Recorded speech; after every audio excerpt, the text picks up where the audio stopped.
This crowd rises to its feet. Vaccaro slammed it home. Garland left wing, free ball. Perfect! Garland one of the lane, lobbed to Mobley. Pow! And Allen blocked the shot at the rim. Pow! With the left hand and a foul. Welcome to the Chase Down Podcast, part of the Cavs media family. I'm your host, Justin Rowan. The Chase Down is presented by Fubo, the official streaming partner of the Cavs. Watch over 350 channels of live sports and TV, including Bally Sports Ohio without cable. There's no cost and no commitment. Try for free at FuboTV.com/Cavs. We are keeping the season previews rolling, breaking down some of the top teams in the Eastern Conference to help you guys prepare for the road ahead of the Cleveland Cavaliers. But before we get into our guests today, I got to introduce my co-host, Carter Rodriguez. Welcome back from Saudi Arabia. How you doing, buddy? I'm doing well, brother. It's nice to be home. My intense travels for the summer are now over. Only a couple work trips left on the docket, though. My next trip is Vegas, so I'm just a desert guy, I guess. That's my brand now. No matter what part of the globe I'm on. But I'm doing good, brother. Pod boy travel summer keeps rolling on. You're going to have to cover for me through preseason when I'm in Morocco and Portugal. It'll be a lot of fun. Yeah, just going to brag a little bit. At least I'm not doing it for work. But speaking of things that don't feel like work, we got our buddy rejoining the podcast, Andrew Claudio from Knicks Film School. Always a pleasure to talk to you, man, and nobody else that we'd rather be sitting here and breaking down the New York Knicks season with. How you doing? I'm doing great, fellas. Thank you as always for having me. It's actually become a bit of a running joke because I don't think I'm on here that often, but it's a running joke over at Knicks Film School that this is my second home. Oh, that's great. I'm happy to be here at my second home here at the Chase Down, where we get to talk about the Knicks and the Cavs and all things trips to deserts during our summers. Well, I love inside jokes. I'd love to be part of one day. Really what it is laziness. It's not that I have anything against Macri or any of the other good folks there. It's just, I'm bringing you in. You always bring the heat. It's always fun to talk to you. And I almost started this podcast before we started recording because I mentioned of the team previews that I've been really looking forward to, the Knicks are at the top of the schedule. I'm really, really excited to talk about them, to break them down. I find their offseason to be very interesting. And I just want to kind of kick things off by seeing how have your expectations for the Knicks kind of evolved? Because I remember when, we were talking, doing the previews for the playoff series and kind of the post-mortem, we were talking about, two young cores, two young teams that, have a bright, long future ahead of them. The Knicks have shaken it up over and over again and have brought in a lot of kind of talent on the wing, but it's a very different roster. How has your expectations kind of moved along with the changes they've made? Yeah, so to go back to that moment when we first got together for a podcast, which was, I believe, right before the season ended 2 years ago. So the Cavs were en route to a 50-win season, and the Knicks were pretty locked into the 5 seed. And it looked like these two teams were, like you said, around the same spot with two young cores, with an emerging MVP candidate and Donovan Mitchell. And then at the time, Brunson wasn't even that. I was just hoping he could make all NBA. And the expectation with a lot of Knicks fans then was just happy with competence. And when you go through the last 2 decades of what we've been through, you understand that just, they're normal. Like, I don't have to worry about like Charles Oakley getting escorted out of the arena or a phone call from the owner potentially shaking things up. This seems like a very well-run basketball team, and I'm happy with it. And I like the younger players that are on the team, and, a lot of the pieces that they have and the projection of what this could potentially be. Well, fast forward, let's say 7 months after that conversation we had, and it's right before New Year's of last year, 23 into 24, and they make the first of 3 pretty significant moves to break up what this young core was and what that team was, to change expectations, which is the OG Anunoby trade. Then you fast forward to like Quentin Grimes probably isn't that big a name on Cavs fans' radar.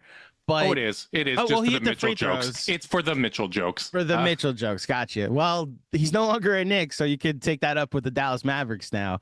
I think at the end of last season, after the very interesting year it was a transition year because of how much the roster had so much changeover throughout the season with the multiple moves made, all of the injuries that happened, losing Randle from January on. Anunoby, when he played, was awesome, but that's kind of the Anunoby experience. Like, how much is he actually going to play? And you got to the end of the year very proud of your basketball team. You fell a game short of the conference finals. And I think the attitude with a lot of Knicks fans was like, I think we're good enough as is. If you could just run it back, like bring back Hartenstein and like maybe add a piece on the fringes, just like a 9th or 10th man.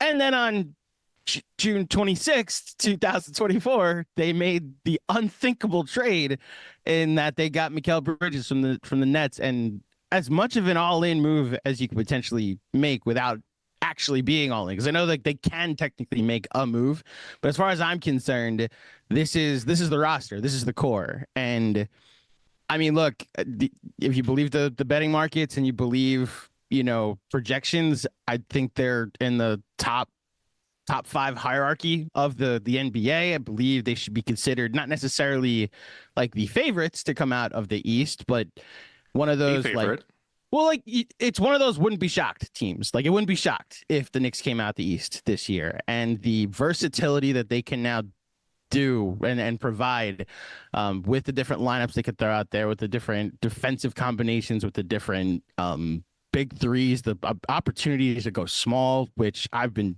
really hoping for just from a spacing perspective. It's just changed from just happy to be here to I think we might be pushing our vacation plans past June going forward. So it's a new perspective to have.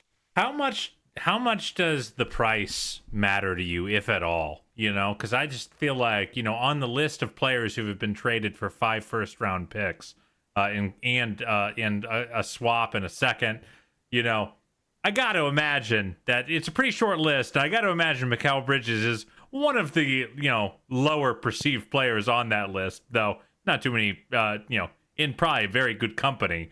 Like, does it matter to you at all that they paid such an exorbitant price, or is it just like they got the Nova Knicks together, they added a chameleon who can fit in whatever you need? He's like the perfect kind of like final piece in a lot of ways. Is it one of those things where you're like, screw it, we're so all in anyway, this is the right choice? So the way you phrased it, I think, is the correct one, because I'm unbiased enough and rational enough to be like, he's probably the worst player ever to get traded for 5 picks.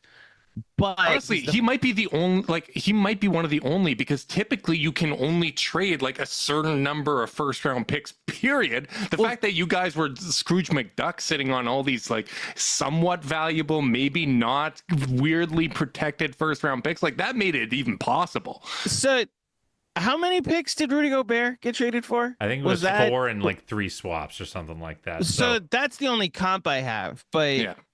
It's honestly similar in that you like the team you have, you took a step forward, and then you made a play for, I mean, look, depending on what you evaluate Mikal Bridges as far as a role player or fringe all-star, like however you want to evaluate him, I don't think it's Kevin Durant, who also got traded for 4 picks and like multiple swaps, right?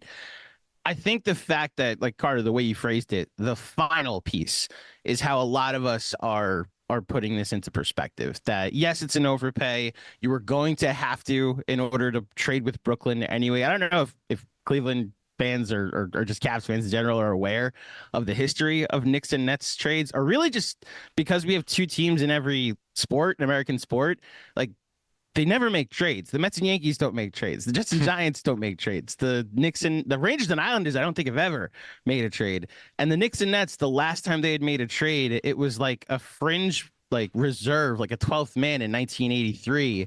And that's it. Like Michael Jordan was in high school the last time the Knicks and Mets had, he was in college the last time they made a trade.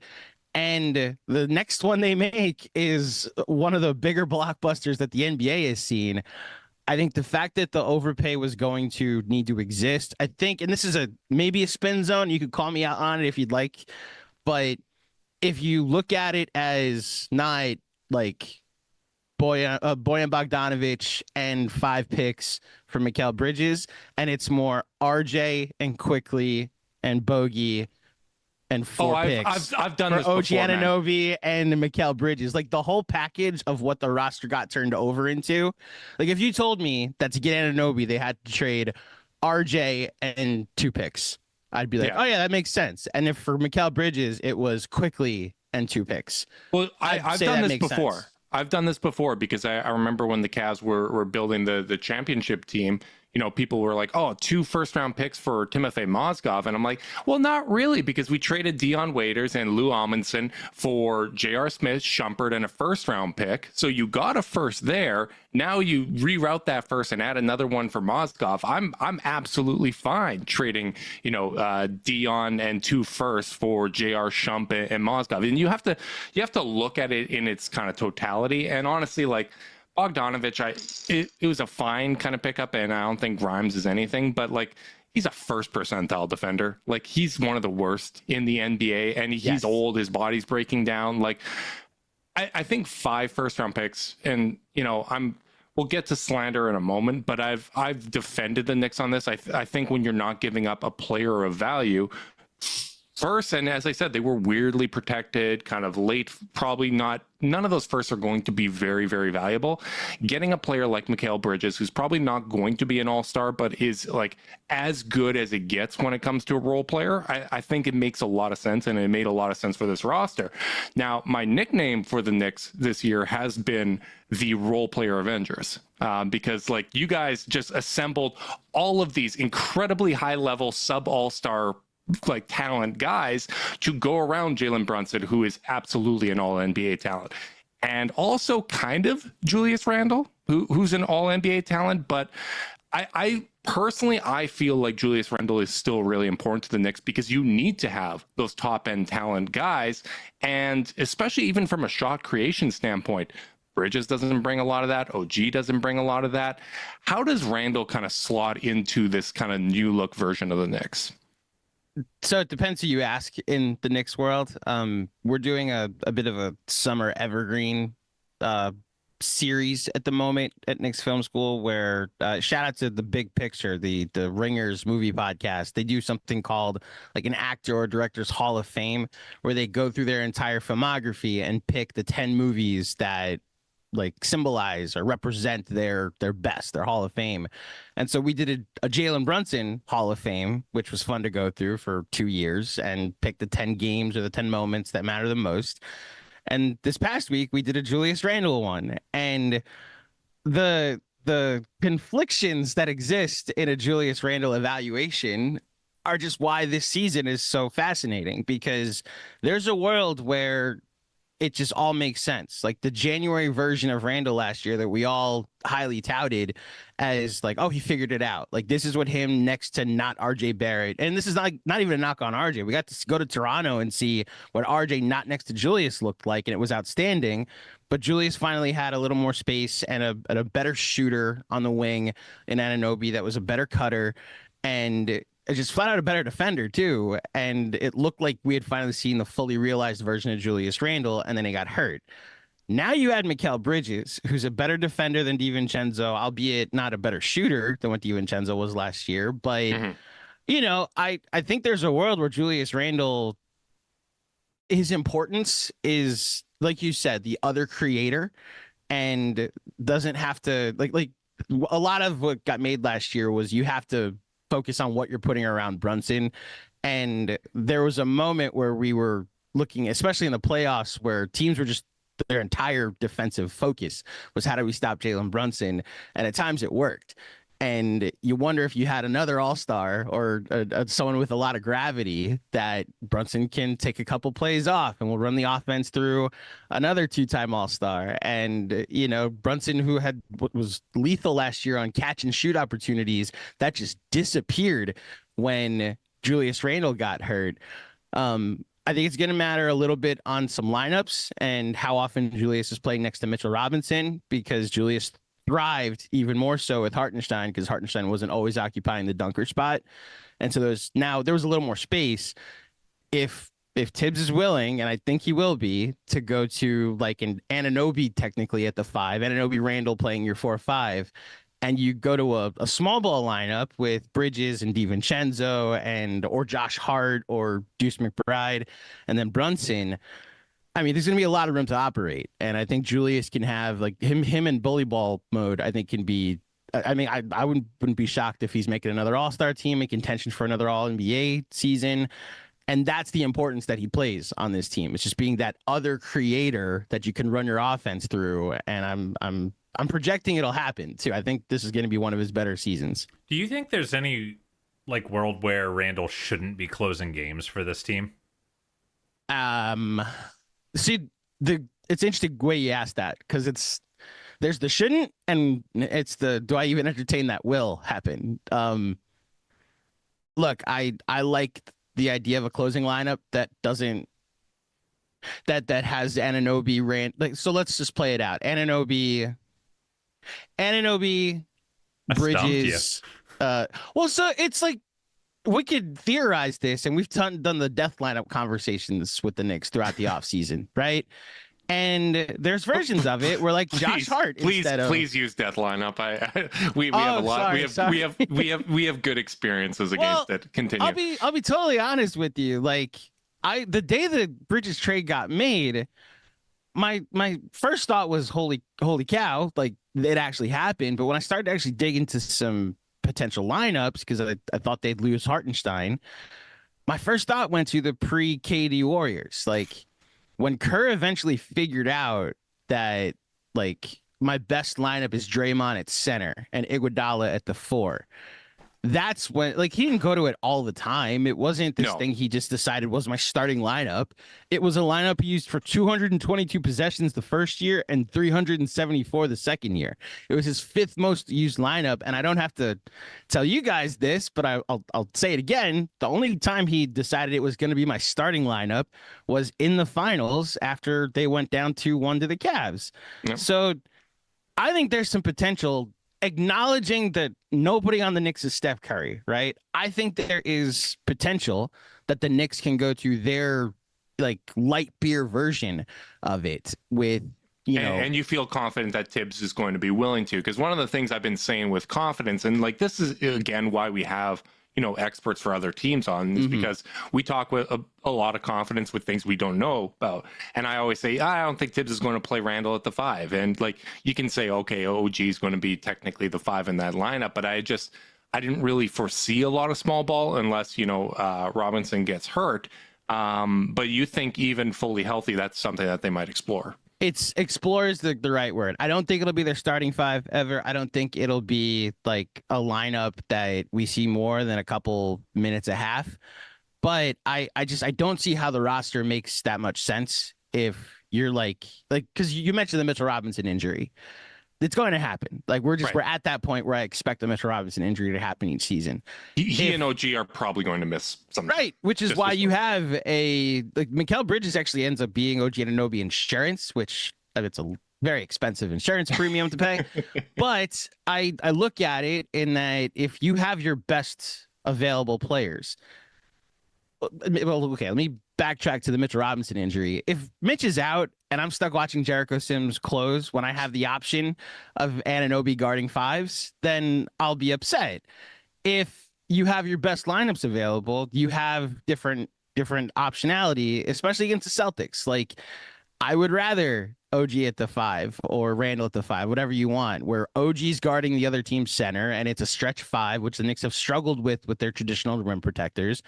And then you just switch everything. Or if you're playing someone like Embiid or like the Cavs, where you probably need a little more physicality, you go to Mitchell Robinson and Josh Hart in your closing lineups.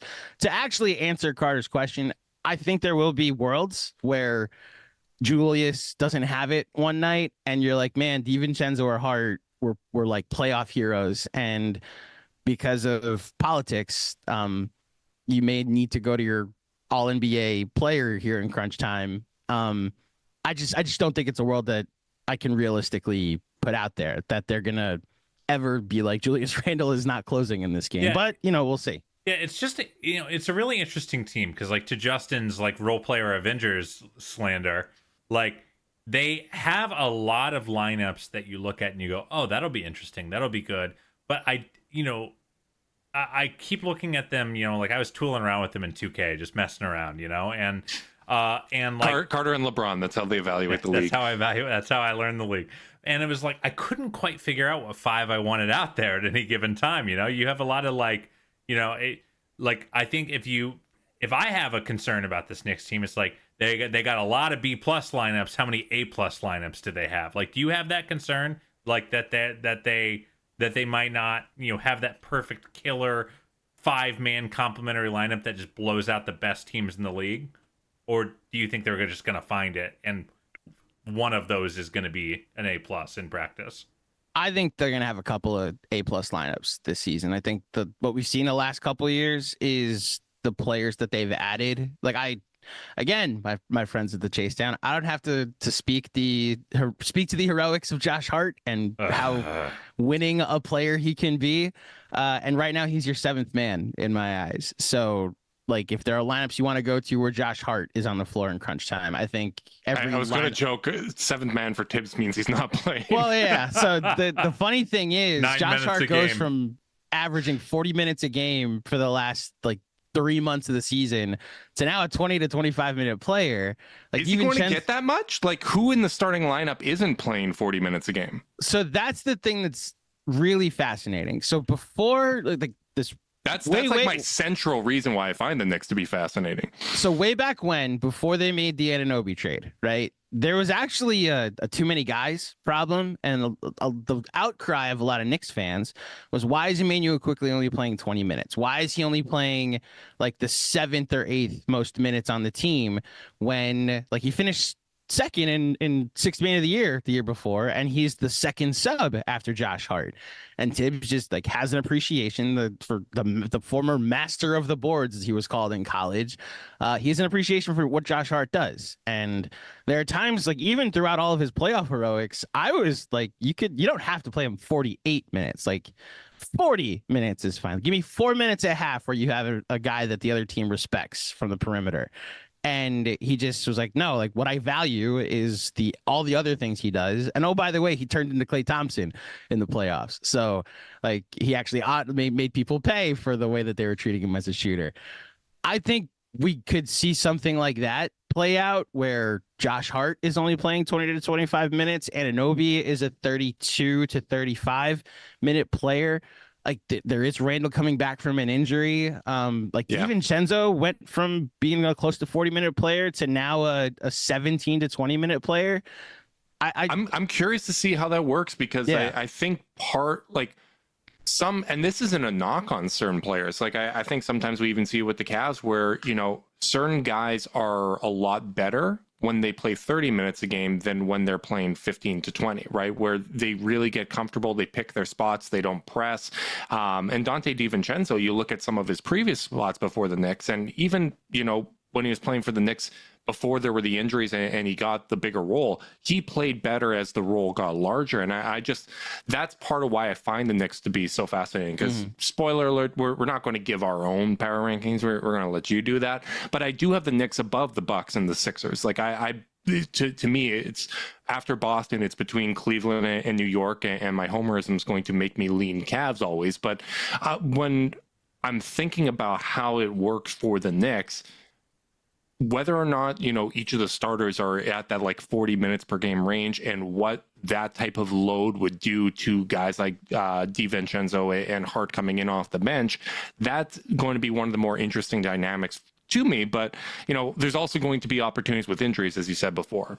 And that is the lesson from last season. In the day that they made the Anunoby trade, they didn't have a bench like available. And throughout the month of January, which the Knicks went 14-2 in January, we loved the vibes. He being Tibbs, was like, I'm going to play playoff lineups until I figure out what I have in a Precious Achiuwa, if I figure out if I can trust Deuce McBride. And it was a good 3 weeks before we saw Anunoby go from like 40 and 41 minutes to 32, 33 minutes. And Precious Achiuwa transitioned into your full-time backup 5. And Deuce McBride was like showing that the shooting that he had come into the season showing was just something you could credibly feel that was real, and was getting more and more minutes and more responsibility. I think going into this year, I after that January when it just became who do we have healthy? Like, who's available to play tonight? Hartenstein's on a minutes limit. Brunson's on a minutes limit. No Anunoby, no Randall. I've got Obi Toppin's little brother available and Daquan Jeffries. I'm very okay with more than 7 or 8 guys. I'm okay if, like, on opening night it looks like we have too many, and then the inevitable Anunoby injury happens. The other freak injury might show up. Like, maybe Josh Hart shows that, like, Superman is susceptible to, like, sore ankles and whatnot and misses a couple games.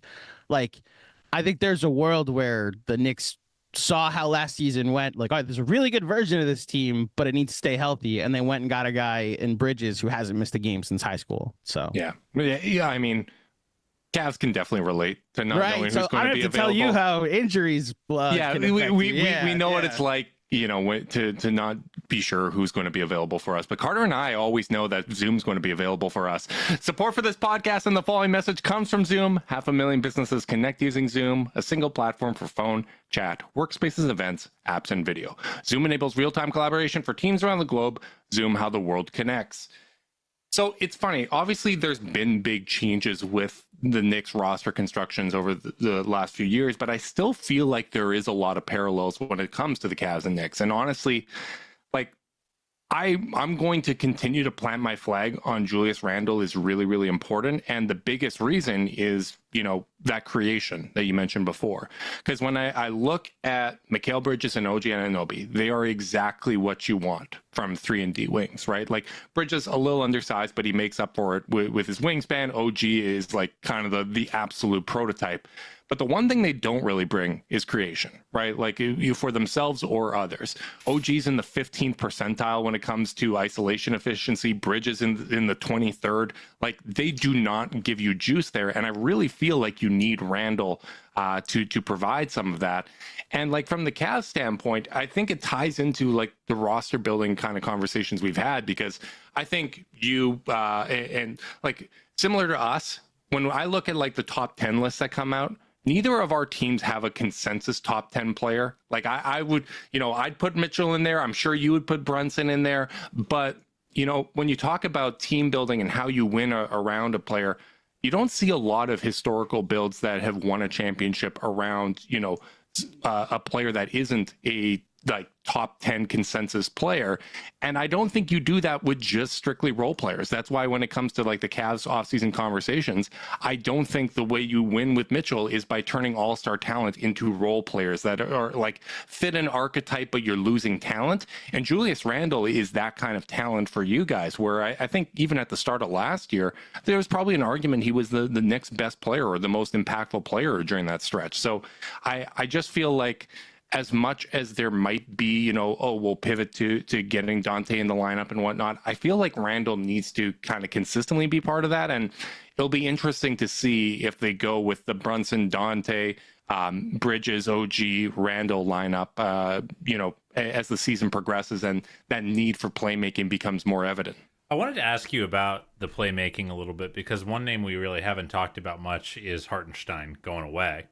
And, you know, like, as you know, Hart and Dimes fans ourselves, you know, like, when you're playing a roster that doesn't have, like, elite playmakers, you know, because Brunson is a scoring guard much more than a pure point.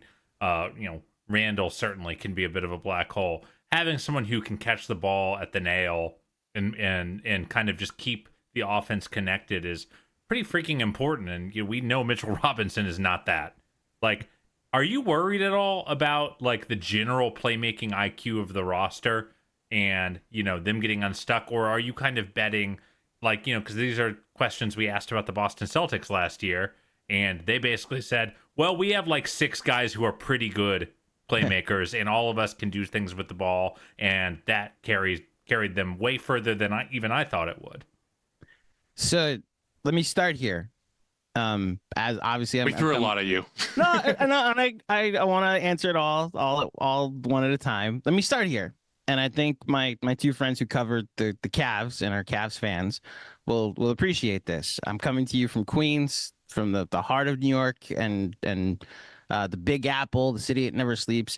I never want to hear about big market bias again because I just watched someone walk from New York City to Oklahoma City in free agency. You didn't want to It's match over. him. Okay, They paid him it's $30 done. million a year. Yes, because the Get outta NBA here. has flattened the curve. No, I don't Get ever want outta to here. hear I am about these disgusted big by market this. teams and the bias that the league has. That was part of the trade. That was part of the Mikal Bridges trade. Is we're Yeah, you going to pay traded OG 5 firsts and Isaiah Hartenstein. Yeah. Listen, they could. Well, so the funny thing is, they actually were stuck because they signed Hartenstein to such a good deal 2 years ago that rule of you can only sign someone to 125% of what their original contract was. They were capped at 4 I'm for sickened 72. by you at what right they now. could. Well, I'm just. It needed to know- be said. I never want to hear that the bias is all on the East Coast and that the league wants Knicks to succeed. The league allowed for Isaiah Hartenstein to leave New York to go to Oklahoma City. Andrew, I need to correct you a little bit because I think fans are still getting used to, the new CBA and all that. Mm-hmm. And I will point out, just because you signed a player to a valuable, great contract doesn't mean an extension isn't possible. If you build a strong enough culture and you really empower the player, you can have someone like Jared Allen extend off of a valuable contract. Listen, it's It's a shame you haven't found that culture yet. And got There was a cap on what they could extend. Yeah. Is Hartenstein a former Villanova athlete? No. J.A. sacrificed just like Brunson. He didn't get the fanfare and the New York bias for it, but he sacrificed, baby. He gave up his $113 godfather million. isn't even on the payroll. He didn't even give up that much. He didn't give up that much. I was going to say, Hartenstein, no, quite literally, the rule is, this is a rule that goes back to the 80s. The Hartenstein rule, the Knicks signed him to 2 for 16. The infamous Hartenstein rule. Okay, I'm calling it that because I lost Hartenstein, a very valuable piece, which to answer Carter's question, if culture was more important than paycheck, I think if Hartenstein comes back, I think the Knicks are the favorite in the East, just flat out. I think they literally have all the Infinity Stones. Now there's a question at center that makes me wonder about the different lineups that you're all talking about. You speak to how they played and running the offense through Hartenstein at the nail and the different short roll options. You couldn't really double Brunson because he was really good at these pocket passes that got it to Hartenstein, and then he's downhill playing 4-on-3, and it's like, oh, you're gonna come over to me? Then I've got DiVincenzo or Anunoby or Deuce McBride on the wing. If you want to just go one-on-one, I've developed this really lethal floater. Also, there's this pick and roll with Jalen Brunson that I've established, and it was this new look to the offense that was really effective last year. Also, we love our EPM stats here, I'm assuming, at the Chase Down. Absolutely. Who is number 2 in defensive EPM last season? Either 1 or 2. Is him or Jonathan Isaac? It was Hartenstein, yep. So, Hartenstein happened to be a valuable defensive player, too. And he's gone. I'm not going to sit here and say it's not a loss, which is why I'm not as confident or arrogant to say, the Knicks should be the favorite because they got Mikal Bridges. I think if they had brought Hartenstein back, this would be a wrap. Mitchell Robinson can have his usual injury and take his time getting back. We have a guy that doesn't miss games in Hartenstein coming back to be our starting center. Now, when the inevitable Mitchell Robinson injury happens, there's questions with the roster. So it's absolutely a loss. I all jokes aside, the day that the Bridges trade happened, it was followed by a report by one of our insiders, one of the Knicks insiders, Ian Bagley, that they're probably going to lose Hartenstein too. Yeah. And that, I think, was part of the decision making. Listen, this is our first real free agency loss that we've had since the Leon Rose era happened. Let's just go all in. Let's let the Nova Knicks happen, and we'll go from there. Speaking of kind of free agent losses, there was one other loss that I noticed that Knicks fans were a little kind of worked up about when it came to this offseason, and it was the departure of Johnny Bryant. Carter has this kind of working theory of he always evaluates a move by how the opposing fan base reacts to a player or coach leaving. Can you just kind of speak towards kind of what he had meant for the team? So there was a world when he first came to the Knicks, and this is a long time ago, where he's the heir apparent to Tom Thibodeau, and Tibbs is here to just kind of reset things, create a floor for this team. I mean, look, you guys will appreciate this. he was thought as a Donovan Mitchell recruiting piece too. I'm aware. Part of the reason why Mitchell would want to come here is because Big market bias, baby. oh, listen, he'd want to come play for the Knicks, where he can watch the Mets on his off days and like hang out with his buddy Johnny Bryant. And there's the influence with CAA, obviously, and like Johnny Bryant was apparently really close with all the Kentucky guys, with Randall and with Emmanuel Quickly. I think what we saw last season was really a transition, not necessarily like into this being Tibbs's team, because it always was Tibbs's team, but like any hot seat conversations you had about Tom Thibodeau, especially the year before, where it was like, how far can you really go with this coach? And you really saw the team just take on his identity. And like, to just go back to the Hartenstein point, I think the biggest frustration for Knicks fans for the first 3 years was how much isolation there was, how little ball movement there would be. You had a lot of role players saying, like, I have no idea when my shots are coming. And I know that if I like Obi Toppin spoke to this, Cam Reddish spoke to this, Quentin Grimes spoke to this. I feel like the ball weighs 1,000 pounds when it comes to me. And I know if I miss, I'm going to be out of the game in a little bit. And that all went away when Tibbs changed the play style. Like Hartenstein took on the Joakim Noah role and just kind of used him as a hub. And like there were shots around for everybody, whether it be Josh Hart or even Chenzo or Deuce McBride. And Tibbs, look, the identity of the team being like, okay, we have 6 guys and we're going to play you as hard as we possibly can. And like, again, to bring back a probably sore memory, but the game Brunson got hurt last year. And I know Mitchell was out, so it's not like they beat a fully healthy Cavs team. Yeah. But the Sunday night game, that is looked at by Knicks fans as like, oh, this is Tibbs's team. Like they take on his identity, like the next man up. Like, oh, Brunson goes down a minute into the game. Deuce McBride, you're checking in and not missing a minute the rest of the game, and you're gonna walk away with the victory. So I say all of that to where it pertains to Johnny Bryant. There's no heir apparent. He's like, there's no path forward if he wants to be a head coach. I don't think Kenny Atkinson is bringing him onto the staff in Cleveland if they don't think, if he potentially thinks he's going to be the head coach in the future. But I look from a assistant coach standpoint, he apparently is really good with relationships. When Emmanuel Quickly said his farewells to the Knicks in the Players Tribune last year, the only coach he really spoke glowingly about was Johnny Bryant. And I think that can matter, especially with Mitchell and the other guys you may potentially bring in to be around Mitchell, who is like now the face of your team. And what forward. seemed to be, like by all reports, like it was just a weird vibes year in the locker room. So like adding an elite vibes guy coach, who also has some really strong offensive pedigree, there's a very natural connection there. Yeah. Yeah, track record of working with guards when you have 2 very important ones in Garland and Mitchell there. So, I definitely find it interesting. And what I'm fascinated by, and I really do hope that we get a rematch of Cavs and Knicks in the playoffs this year. But it's just going to be so different, right? Like when I think back to that playoff series, right? Like it's okay. Mitchell Robinson and Hartenstein are just attacking you on the glass at all times, right? And RJ, for all his flaws, he's going to apply rim pressure, and there was, everybody's applying rim pressure. And then you look at this Knicks roster now, and like the presumed starting lineup, there's only 2 players that are really going to attack you at the point of attack. It's Brunson and Randle, right? Like OG and Mikal aren't really going to challenge you in that same way. You don't think Mikal can get there?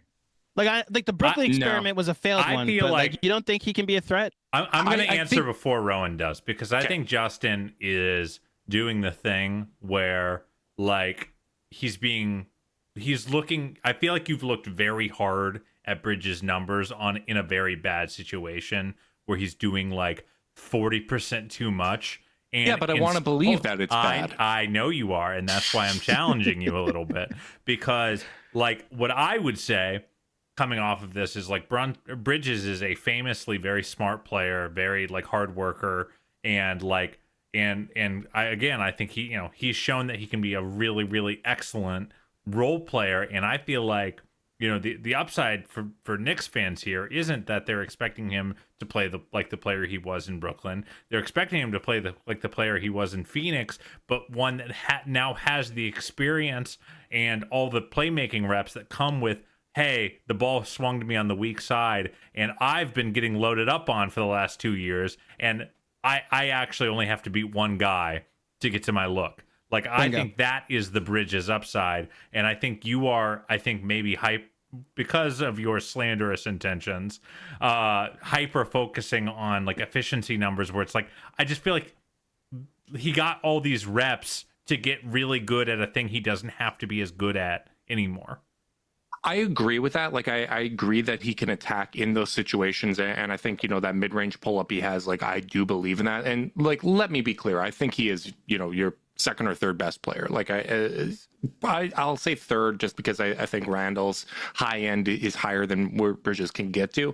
I'm a believer in Mikal Bridges. I'm just saying that it's different than, like RJ can get to the rim kind of at will. I don't think Bridges is going to necessarily apply that same level of rim pressure. And they're also just different wings in that, like, when I look back at that series, neither team was having a lot of offensive success, but the Knicks generated offensive rebound after offensive rebound. I look at OG, his offensive rebound rate is below Max Strus. I look at Bridges, it's below Donovan Mitchell. Like, for all the length he has, he's not a good offensive rebounder, and he doesn't challenge them in that way, right? And you don't have that depth of Hartenstein to, challenge at the center position and challenge the Cavs from a physicality standpoint. I'm not saying that the Knicks can't beat the Cavs. I am saying that it would take on a different feel, and if they beat them, they would beat them in a different way.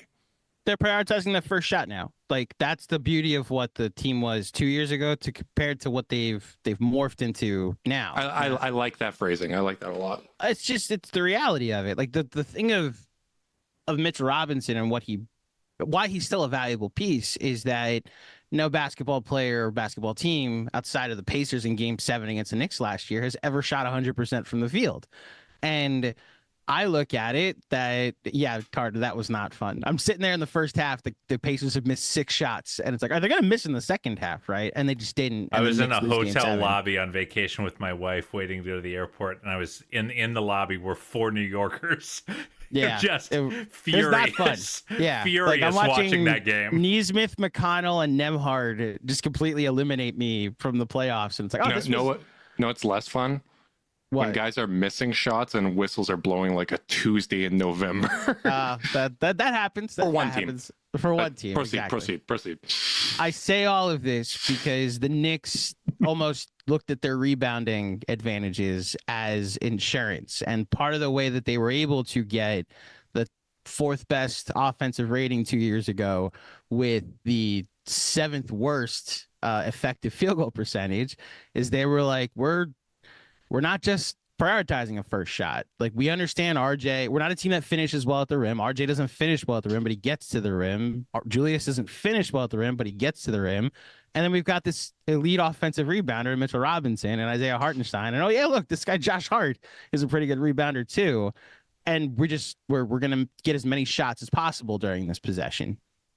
And what they've morphed into now with the different shooting options, with the different spacing options, is the ability to give you multiple looks. Because where it worked against the Cavs that year, against the Heat, it didn't work as much, and you kind of needed ways to score other than your offensive rebound abilities. So it may take away what was a huge strength for them the last 2 years, and the ability to just dominate you on the boards. I think it might be for the better, though, that when you're playing a team like the Celtics, or like, I'll throw the Cavs in there, that, yes, you could probably, that you have been able to win against them with physicality in the past. I'd like to see what it's like where you're just a team that scores on your first shot more often and doesn't necessarily need to, win by the multiple shots on a single possession plan, We are better against teams like that. And that's what, what I find to be interesting. But, obviously the biggest thing for the Cavs is getting the offense on track, right? Like, because the defense has held up, right? Like, when you look at the playoffs over the last couple of years, like one of the things that we highlighted, we looked at the various lineup combinations. Mitchell and Garland, the defense is still elite with them on the court, whether it's one big, whether it's two bigs, whether it's the playoffs, whether it's against the Celtics, whether it's against the Knicks, the Magic. Like, it always works out, but it's just, for various reasons, the offense hasn't translated to the playoffs, and like that's going to be the biggest question. It's okay, can we get back to what worked 2 years ago and then build on that? And until that question is answered, like, people are going to have questions about the Cavs. They're going to have questions about the build. And I think when you look at kind of what the biggest question for both of these teams is, like, for Cleveland's standpoint, it's can the offense get on track? I think when you look at the Knicks roster, like, where do you think the biggest need is, or where do you feel they're the most vulnerable? Is it the playmaking that we've highlighted? Is the center position that you mentioned? It's 100% the center position. I'll be perfectly honest. Like, the playmaking is the farthest part from especially with Randle coming back, and I watched them still have a pretty good offensive rating throughout the season with Randle gone. I saw Tibbs pivot at certain points to lineups I thought he'd never do. Like, we were watching starting fives in the last month of the season with Deuce McBride at the 2 and DiVincenzo at the 3, and Josh Hart, who is all of like 2 inches shorter than Mikal Bridges, and he's playing your 4 for long stretches, and he's just going to smaller lineups than I ever thought he would. So if he applies those same principles, and now all the Bojan Bogdanovic and Alec Burks minutes are now Mikal Bridges minutes, You're not going to miss Alec Burks, our guy. Listen, as someone who was an Alec Burks stan for his first stint in New York and defended him a lot, we saw the effects of what happens when you trade for 2 Pistons into a playoff race and they're still playing like Pistons. Well, let me tell you, Andrew, there was nothing that showed me, if you're, to go back to your big market bias, the media slobbering over themselves for you guys adding Bojan Bogdanovic and Alec Burks. I was apoplectic at how people were like, oh, Knicks won the deadline. I was falling out of my chair. I could not believe just the vociferousness and the sureness of every single talking head about what a great, unimpeachable trade it was.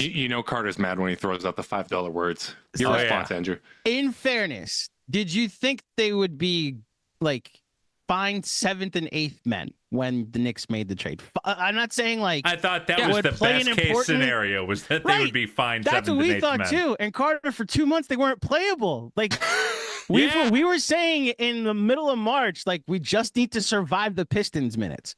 That was our perspective.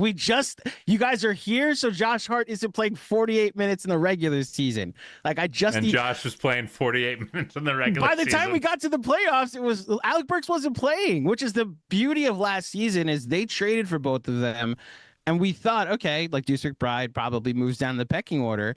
With how well Deuce McBride played and how poorly Alec Burks played, Alec Burks got benched at a certain point, and it was like, you're not part of these plans anymore. And again, I think this is an important lesson for our listeners and an important reminder for us as well as podcasters. Do not over-index on guys that are producing on teams that aren't playing for anything. How it's going to translate to a smaller role. Enough about Mikal Bridges. Just kidding. That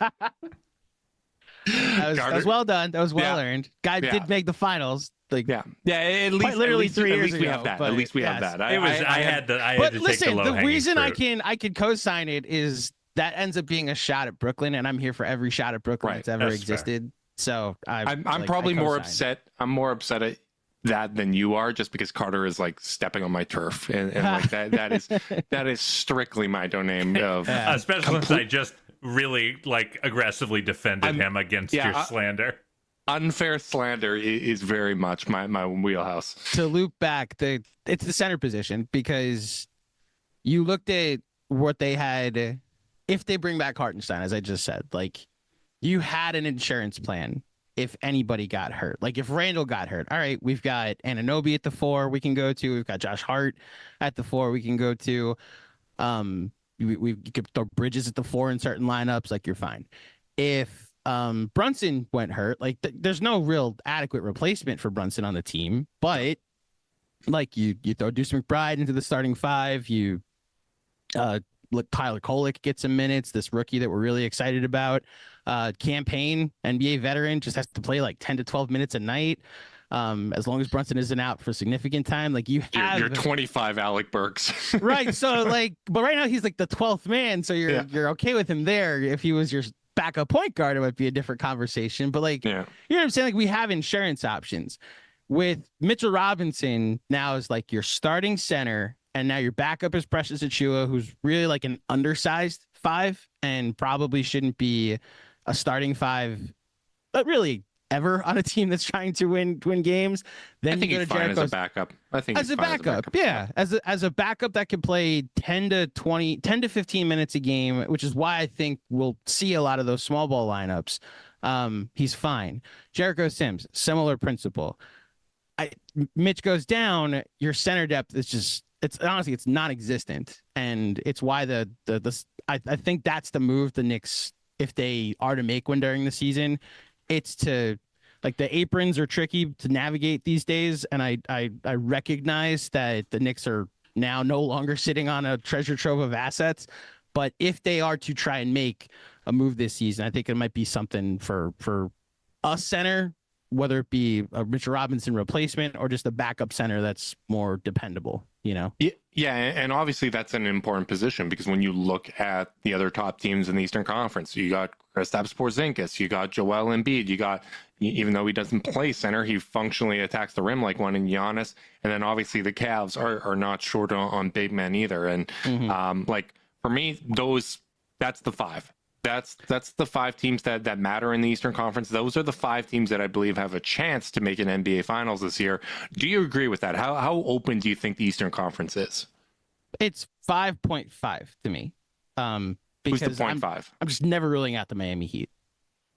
Oh, ruling that out. sounds like PTSD. That's the most boring answer. I admit it. It's PTSD. But if you looked up and they pulled a grocery store clerk from Publix out and he won 6th man of the year, and like we're sitting here and Jimmy Butler found the fountain of youth, and like, you're telling me you would be surprised if at the end of the year we're like, somehow the Miami Heat did it again. I think it only happens because of a lot of injuries, and I feel like last year was the every team but one died in the East year. Like I don't think it's happening 2 years in a row. Knock on wood. I would officially, as a relative holdout compared to Justin, I'm officially at the point where I would be surprised. That's just a weird team.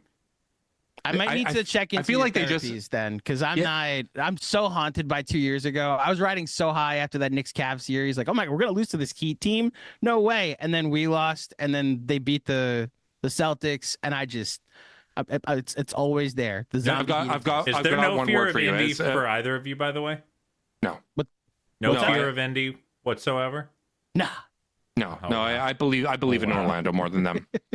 Yeah, I Indy's, they're fun, they're exciting, they can beat you, in any game during the regular season. I just don't think, for an entire playoff series, unless there's injuries, I just don't think that's going to happen. And I guess among the three of us, I'm the only Rick Carlisle respecter.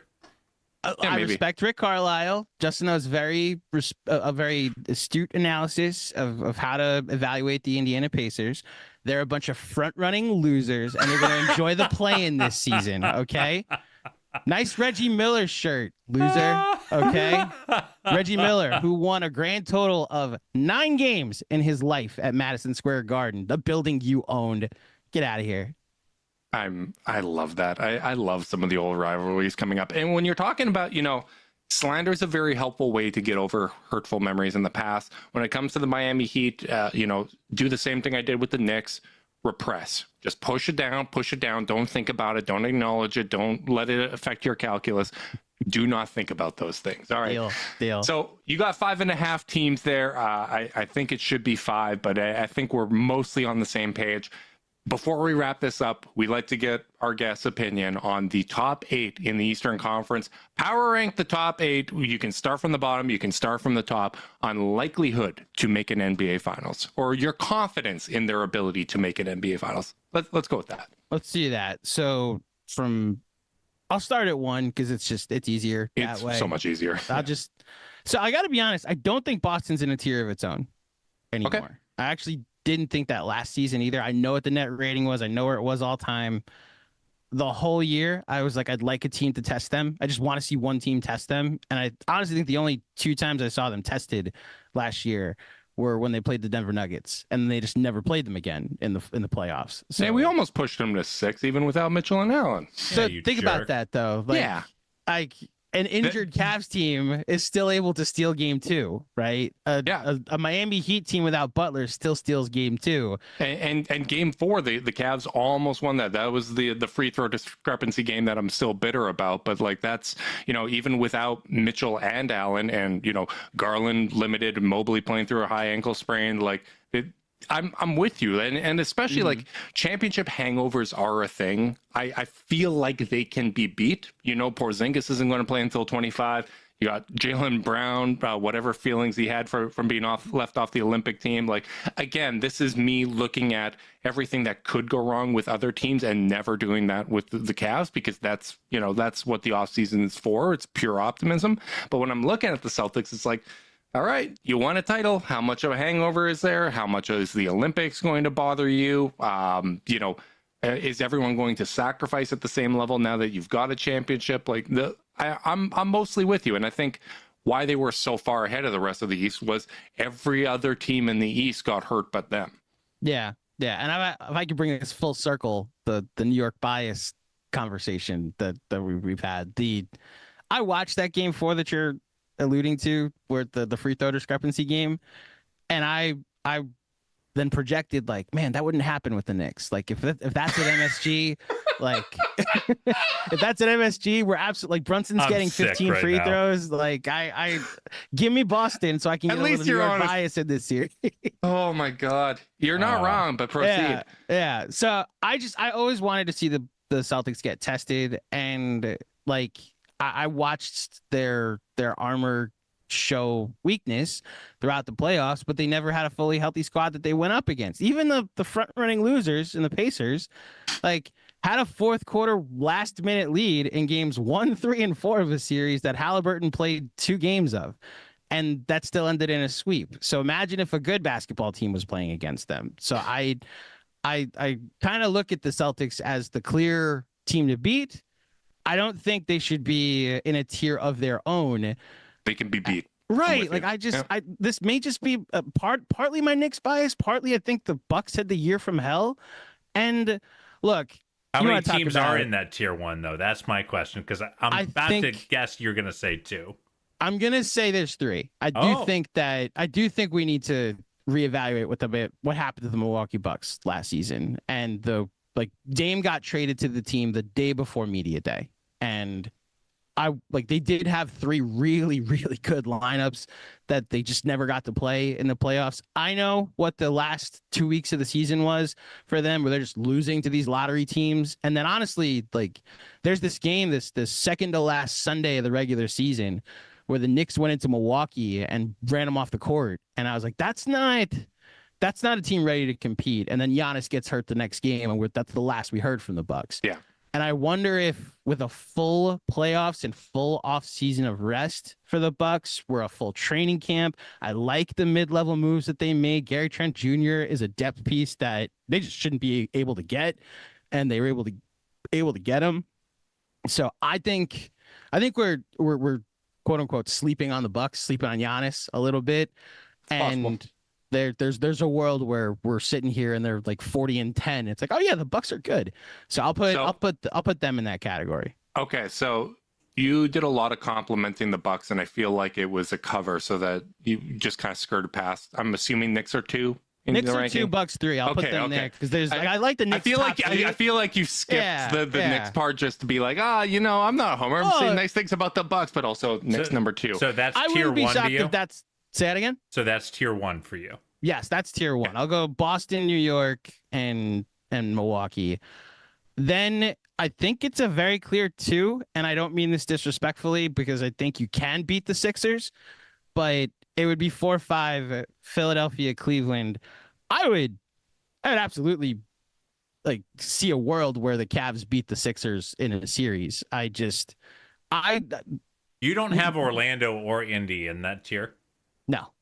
I think they're I agree with it. I agree. Orlando's like I know what Orlando did last year was like pushing you guys to 7 is like as much of a moral victory that you could possibly have for a young team that's probably a year ahead. I like the KCP addition. I'm going to need to see what that team looks like offensively. Like I compared them to that quote unquote we here season that the Knicks had when Julius Randle was hitting every mid range and won most improved player. I compared them to that team. And then the following season, all those mid ranges stopped, and the Knicks like still had a top 10 defense, but like you saw what happens when you now have a top 10 defense and a bottom 10 offense, and it's tougher to win games. And I think there's a world that Orlando's in the play-in, and it's not inconceivable. You know, I agree that there's a clear top 5. Orlando's. Like I almost put Orlando in like a half tier. Like I think if Paolo makes like that all NBA leap, he could potentially elevate them, especially with what he can provide as a playmaker. You might notice that I bring up playmaking a lot because I feel like that's like the lesson we learned from the Celtics winning this year was, you know, having guys that are versatile, having at multiple positions. And I felt like in the past, the Cavs probably had too many guys that you're a play initiator or you're a play finisher, and it led to predictability within the offense. I think that's going to change with guys being empowered and some of the guys they brought in. Carter and I are very excited about Jalen Tyson being our own Jaime Jaquez with the 3 ball. I'm really looking forward to that. But you're keeping a theory I have before we get into, you know, 6, 7, 8, because that's less interesting anyways. You're keeping a theory alive, which is that, you know, I think there's 5 teams that can win the East that can make an NBA Finals. I feel like they're in a kind of class of their own. And my prediction has been, as we do these previews with the top 5 teams, because of the parity in the league, every single person that covers one of those 5 teams, other than the Celtics, who will put themselves at 1, everyone's going to put their team at 2. Okay. And so far that is held true. So I'm assuming that's going to happen when we do Philly as well. So we'll keep that going. But I'm not surprised because I really do think like this feels like the most open that the East has been that I can recall in terms of it's open because of the quality of how good these top 5 teams are, rather than there's no one worth kind of caring about, and we'll see what happens. I'm also putting the most recent 2 seed as the 2. Like I admit that there is a bias that I have in the Knicks and how good I think they'll be this year, but like at the end of the day, there's also they're going to run through the tape aspect to them. There's no, like, if guys go down, yes, they'll feel the effects of injuries, but the 2 through 7 was resolved on game 82. Let's be fair. But what team was like, I'm going to fight tooth and nail on game 82? You know, it's the New York Knicks that were in overtime fighting this Bulls team. You do get to, you know, wear the crown for now. You get to puff your chest out a little bit. A little bit, even if it's one more game than the teams that finished in 3rd and 4th. They looked at the last game. Just wanted to point out that Sunday at noon was basically what decided it all. Fair, but they decided to play through Sunday at You noon. get to puff your chest out there. I've been puffing my chest all summer because Donovan Mitchell signed a 3-year extension with us, right? Like we all have our battles in that we your get to win. evaluations of what your seasons were. Like if the Cavs' goal was just we need to win a playoff series, like we need to get to a 2nd round, and the rest is somewhat gravy, then mission accomplished. Like doing what they did on game 82 at the end of the day worked. You know, our podcast goal for the season was win a round of the playoffs, and then no matter who you play, no matter who eliminates you, you can't get outclassed. You have to show that you're competitive and you can hang. And the fact that the Cavs hung with the Celtics despite Allen being out, despite Mitchell being hurt, but despite Garland and Mobley being hurt, like to me that's a win. And I'm very curious to see, because I feel like Carter and I'm speaking for Carter here, but I think we're on the same page. I feel like we both feel a little robbed from last season. Like I loved what this team had. I loved what the roster was, and we just didn't get to see it. Like 28 games of the starting lineup, and they weren't healthy in any of those 28 pretty much. Like that sucked. And I'm really curious to see, you know, what a full season does, what you know, the change of Kenny Atkinson, what some internal growth adds to this mix. Very similar Knicks feelings in that we saw this January version of the team, and then Randle gets hurt, Anunoby goes down, and we just never saw that version, and we never will because Hartenstein got traded, or Hartenstein left for OKC. Like, not necessarily that we got robbed, but I hear what you're saying in that, like, we never got to reach that apex again. Exactly. Yeah.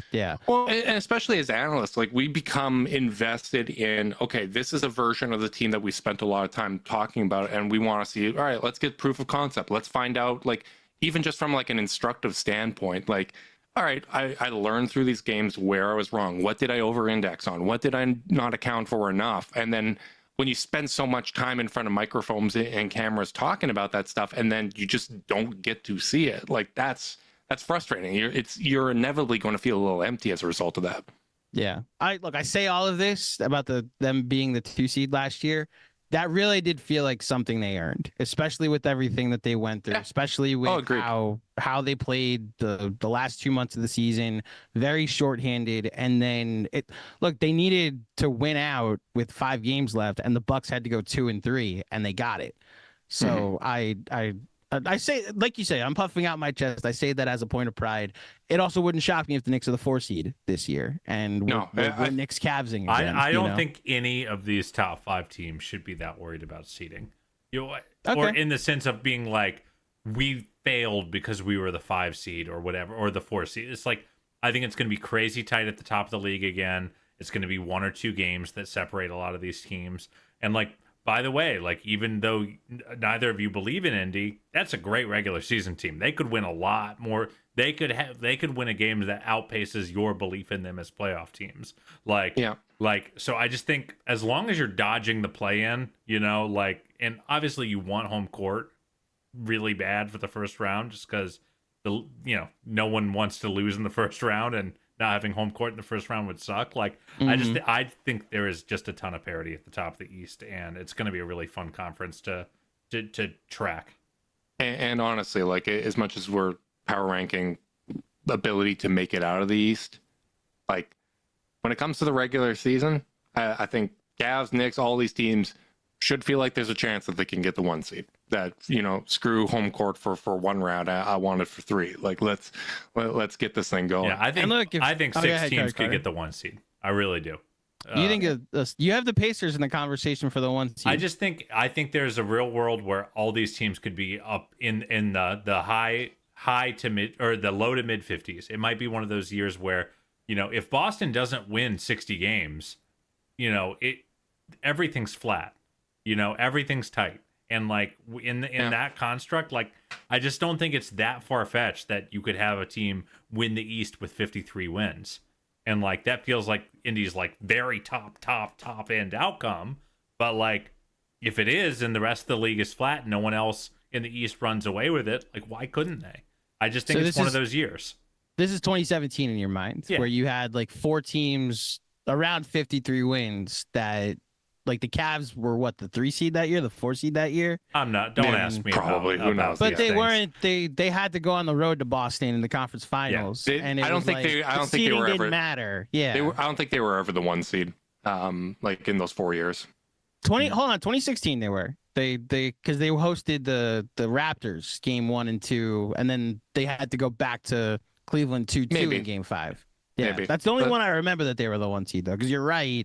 The Hawks got it 1 year, the Celtics got it 1 year, the Raptors got it 1 year.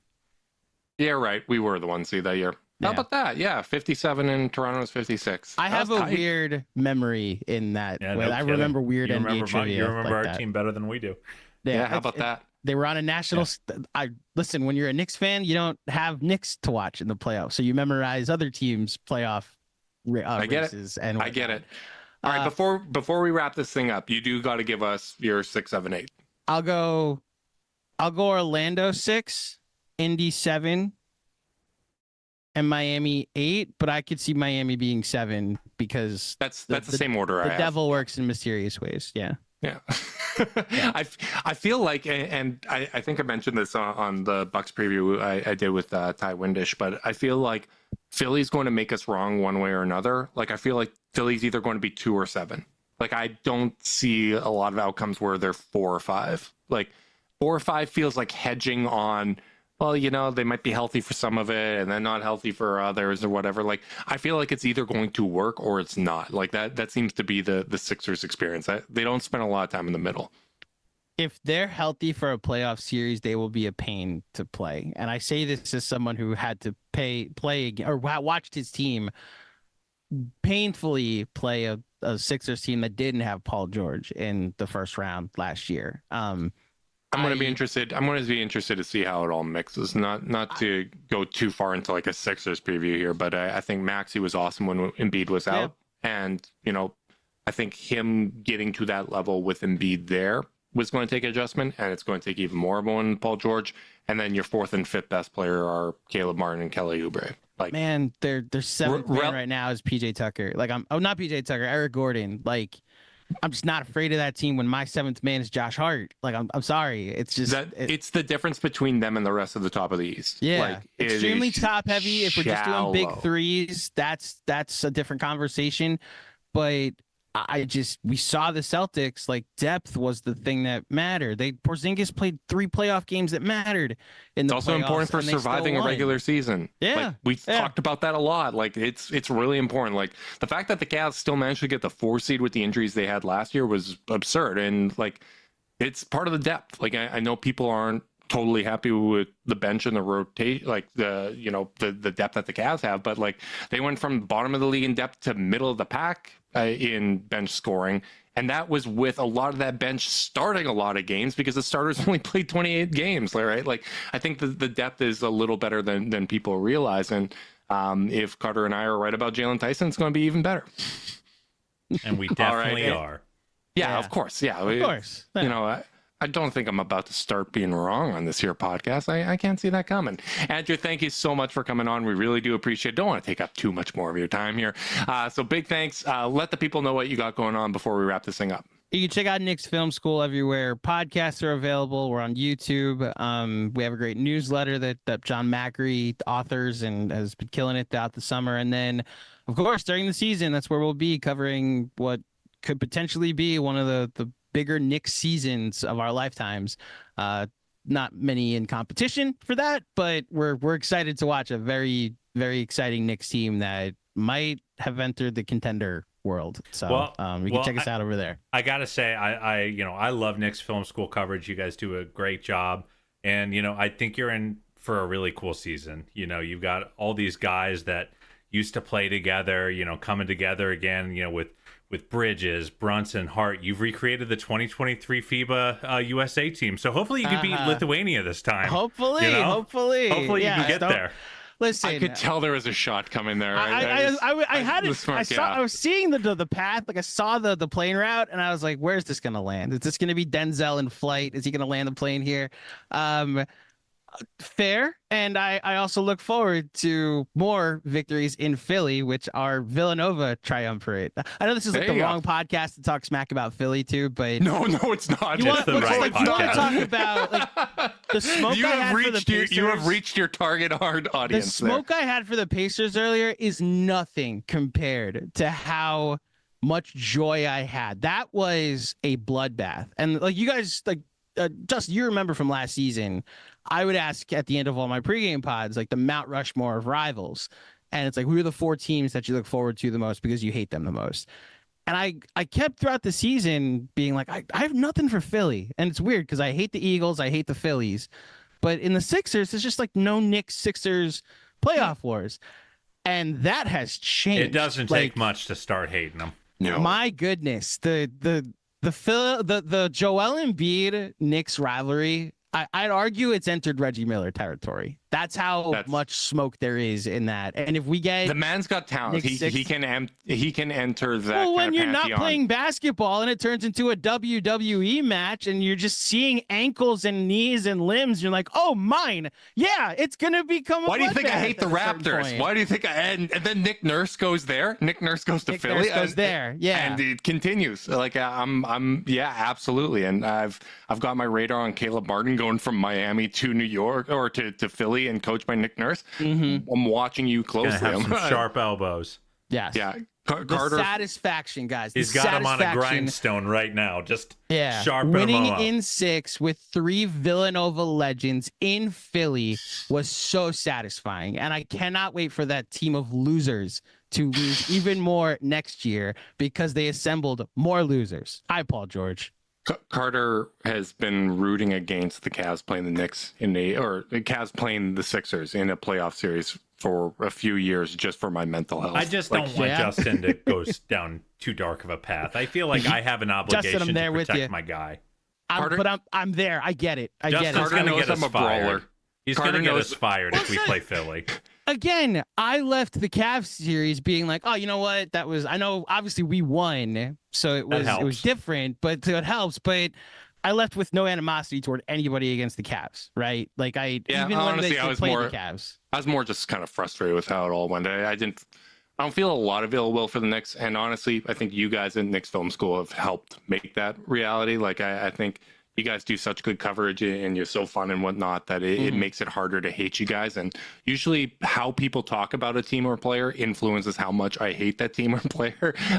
So, I mean, just to close the loop, I also thought the Cavs were going to win that series going in. Like I looked at the net rating and the defensive rating. It was like, we might be a little shorthanded if we don't have Julius Randle. So there was like the surprise and the respect I had for the Cavs going in. The defense helped.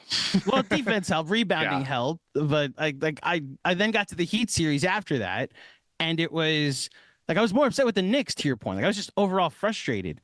The Sixers last year brought out a side of me, and I think a lot of Knicks fans that hasn't come out since the 90s when you wanted Reggie Miller's head on a spike. You wanted like all of those Miami Heat players, like Game of Thrones style, man. This is the battle of the bastards. I was just like, get me Joel Embiid and I will be satisfied by the end of this series. And again, I think this is one of those Cavs and Knicks parallels. Like, I think this is the joy of contending again. Like, I think you were a little modest there. You said maybe possibly contending.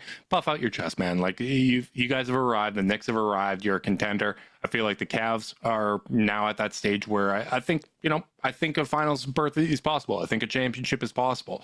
Might be an outside shot, but I think we're kind of at that range. But I think the Knicks are going to be a really good team. I think you're in for a really great season. I hope you guys have a lot of success, and then I hope that it ends to the Cleveland Cavaliers. Exactly. That would be ideal. Let's meet up in the Eastern Conference Finals. Let's make you guys sad. Let's make you hate us, and then we'll take it from there. So big thanks for buddy for coming on. You have once again earned another appearance. You can brag to Macri and all the boys at Knicks Film School.